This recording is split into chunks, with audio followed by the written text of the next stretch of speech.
seminggu atau beberapa kali ke sana, eh, pernah bertemu siapa saja Gus Beni di alam lain di seputar Alas Purwosana? Mohon maaf kali. Jadi kalau saya ditanya, berarti saya kan harus jawab. Ya. Saya pernah ketemu yang namanya Mbah Sadat. Mbah Sadat itu kalau orang-orang nyebut Eyang Sadat. Eyang Kusno, Eyang Sadat, Eyang Kusno, Bambang Sutejo. Bambang Sutejo itu Pak Karno. Oh, nama lain ya. Terus Eyang Supriyadi dan sana ya. Terus goib-goibnya yang lainnya ya termasuk Bunda Ratu. Oh, pernah ketemu Bunda Ratu? Iya. Di antara berlalunya sang waktu, ada misteri terberai, tersembunyi di antara jejak-jejak penanda untuk dieja dan dimaknainya. Bukan sekedar tentang adanya kehidupan lain dengan peradabannya, namun ada peranata guna dimengerti serta dipatuhinya. Ikuti dan saksikan sebuah petualangan uji nyali bersama Ki Banjari sembari mengelana di antara pintasan dimensi.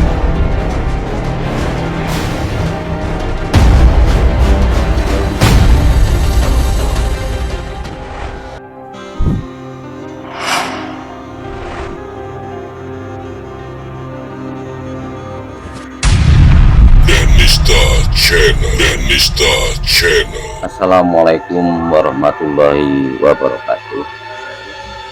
Pemirsa netizen dimanapun berada, saat ini saya berada di ruang ritual khusus, di mana tempat ini yang biasa digunakan untuk melakukan sebuah ritual oleh beliau.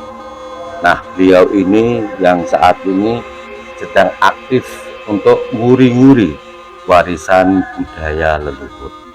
Kita akan bincang-bincang, mengulas seputar apa yang dilakukan dan apa yang dimaksud dengan nguri-nguri warisan leluhur. Oke, Assalamualaikum Gus. Waalaikumsalam warahmatullahi wabarakatuh. Om Swastiastu, Shalom, nama budaya, nama kebajikan, Rahayu, Rahayu, Rahayu. Yang namanya nguri-nguri leluhur, nguri-nguri isinya alam, itu di sisi lain namanya Islam. Islam itu nguri-nguri leluhur dan nguri-nguri isinya alam. Gus, sebelum kita lanjut membahas masalah perbincangan kita, supaya pemirsa netizen dimanapun berada itu mengenal nama lengkap jenengan siapa? Gus Beni Mustafa. Gus Beni Mustafa. Panggilannya Gus Beni gitu aja. Gus Beni. Gus Beni, saya ingin tahu ya, apa sih yang melatar belakangi ketertarikan Gus Beni ini hingga masuk ke dunia mistis dan totalitas di situ? Makanya kayak yang dinamakan mistis itu ada namanya tapi nggak ada bentuknya, itu namanya mistis. Nah, makanya kalau bilang mistis ya itu tadi kayak angin, itu kan ada namanya tapi nggak ada bentuknya, itu namanya mistis. Di sisi lain mistis yang terlalu dalam dan dalam itu banyak sekali. Terus apa yang menarik bagi Gus Beni terhadap dunia mistis yang sebenarnya hanya bisa dirasakan, hanya bisa diraba namun tidak tampak dalam pandangan mata? Ini gini, kalau sepengetahuan saya dan belajar saya kan, belajar menjadi gusti ya. Dalam arti gusti itu bagus yang ngati. Bagus yang ngati itu di sini ada namanya rasul. Rasul itu kalau di sini namanya roso. Roso harus kompak dengan umatnya, umatnya harus kompak dengan rasulnya, nyawi dimaring gusti. Oh, itu yang melatar belakangi ketertarikannya. Iya. Ya. Terus untuk mempersiapkan itu, kira-kira apa yang sudah dilakukan oleh Gus Beni supaya mencapai seperti yang dikatakan tadi itu? Kalau pencapaian, malahan pencapaian di situ itu kosong. Makanya dari kosong itu ada berisi tidak adalah kosong. Kalau di mana sisi lain yang namanya syahadat. Syahadat asyhadu alla ilaha illallah. Setune kula mboten enten sing kula sembah kecuali Allah, ya itu kan. Kembalinya ke situ.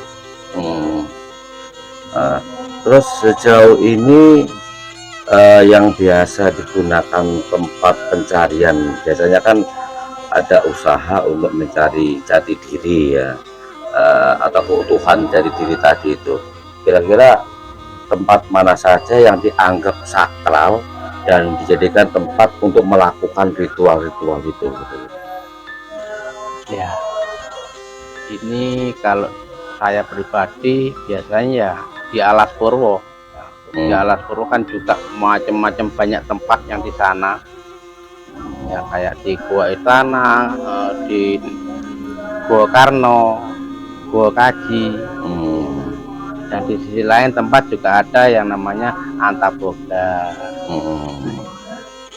Terus kalau dikembalikan lagi tidak di mana-mana tapi di mana-mana ya di hati kita. Di hati kita ada niatan untuk mendekatkan diri kepadanya.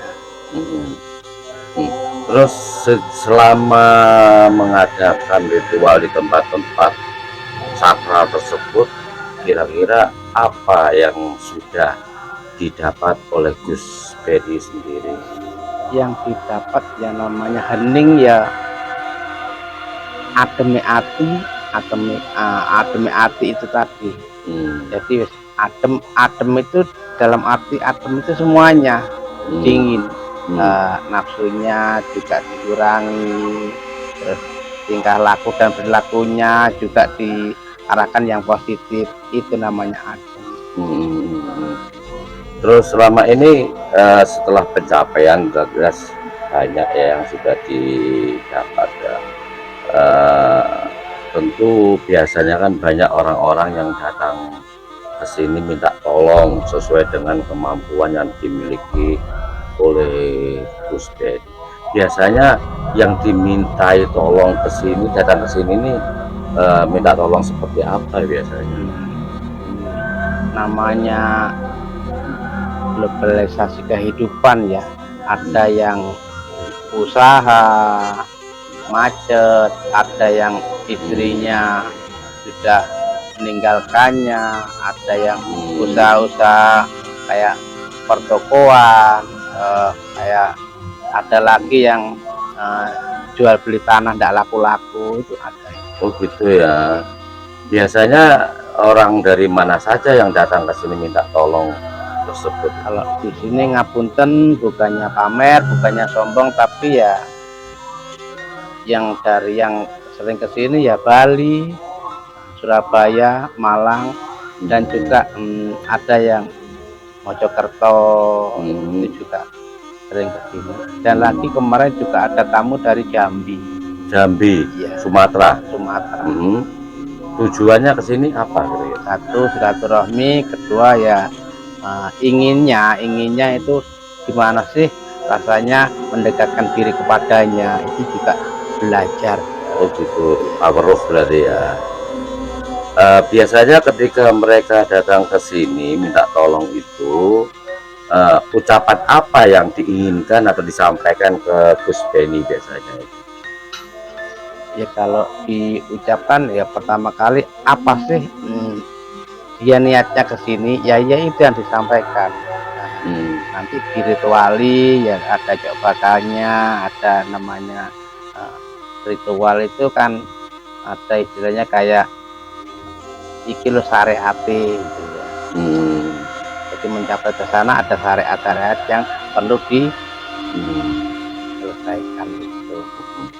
Dari sekian banyak orang yang datang ke sini dan minta tolong, ya berapa persen biasanya mereka itu meyakini sehingga terkabulkan lewat perantara Gus Beni ini?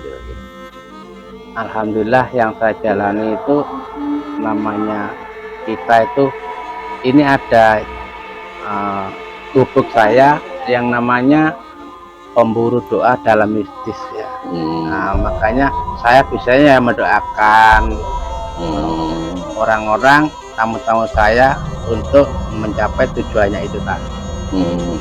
Lantaran dari saya, Allah ngizini saya dan saya itu pakemnya dikasih begini, suruh nolong ya nolong orang itu tadi. Begitu, dan alhamdulillah juga terkabulkan ya perantara Gus Beni kan gitu. Makanya di sini juga dasarnya belajar menjadi Gusti. Dalam arti Gusti itu bagusnya hati ke siapapun tanpa terkecuali. Tidak pandang ras, suku, agama maupun golongan. Berarti itu memang yang diajarkan hasil yang didapat selama ritual itu. Kira-kira selama itu apa, pernah nggak kendala-kendala mungkin dialami atau dari pihak lain? Saya yakin kan pasti ada yang datang ke sini karena ada gangguan dari pihak-pihak tertentu. Pernah nggak mendapat serangan dari pihak-pihak tertentu yang mengganggu orang yang minta tolong datang ke sini itu? Ya jelas lah, namanya bantu orang yang dibantu itu juga ada musuhnya ya. Musuhnya saya cari orang lain untuk ya khotam-khotamnya ya masuk-masuk itu ya sering kali. Begitu ya. Iya. Apa istilahnya cara atau siasat Gus Beni untuk menghadapi dan menghalau dari pihak-pihak yang nggak mau istilahnya orang tersebut dibantu itu kan nantinya kembalinya ke diri kita dengan Tuhan yang Maha Kuasa atau Kang Arya Jagat. Jadi nanti yang ngatur itu Kang Arya Jagat. Umpamanya ada orang-orang yang iri, dengki, hasut, tamak, jadi kembalikan kepada yang kuasa. Ya Allah, ya Gusti, yang Kang Arya Jagat, tolong adili mereka-mereka yang iri, dengki, hasut, dan tamak dengan saya. Itu ya. Oke, Gus Beni, kita kembali tadi. Gus Beni ini kan banyak ketika melakukan ritual khusus ini kan datang ke Alas Purwo ya, Pak Alas Purwo. Kira-kira apa yang menjadi alasan utama justru Alas Purwo ini dijadikan pilihan utama untuk melakukan ritual tersebut? Namanya aja Purwo. Purwo itu kan kawitan ya. Kawitan, cikal bakalnya itu dari sana. Makanya kita guru-guru di sana itu ya kayaknya di dalam hati kewajiban untuk ke sana dulu itu. Dari sana kasarannya ngomong ngeces ya di sana. Nanti kalau terdapat di sana, udah pengajian di sana, ya dicek di rumah. Gitu ya. Iya. Itu biasanya berapa hari berada di tengah hutan Alas Purwo itu? Tergantung istilahnya kebutuhan. Kalau kebutuhannya agak lama ya bisa 1 minggu. Siang malam di tengah hutan di sana. Tapi kalau kebutuhannya cuma sekedar ngeces apa begitu, pasembahan di sana, nyawiji maring Gusti di sana, sudah selesai ya pulang. Gus Beni, di Alas Purwo ini kan sampai sekarang diyakini sebagai hutan yang wingit ya, hutan yang wingit, tapi juga orang lain berpandangan angker. Selama seminggu berada di sana, pengalaman apa saja yang kira-kira paling menarik atau mengesankan bagi Gus Beni itu? Itu kembali ke mistis ya. Namanya mistis itu kadang-kadang ada suara, nggak nampak wujudnya. Ada bisikan-bisikan yang nggak nampak wujudnya. Sering kali gitu. Tapi gitu ya? Iya, tapi saya biarkan aja. gitu ya. Iya. Berarti di sini Gus Beni sedikit pun tidak merasa terpengaruh dengan baik itu suara-suara yang mengganggu atau penampakan-penampakan yang mengganggu gitu ya. Iya. Ini alasannya.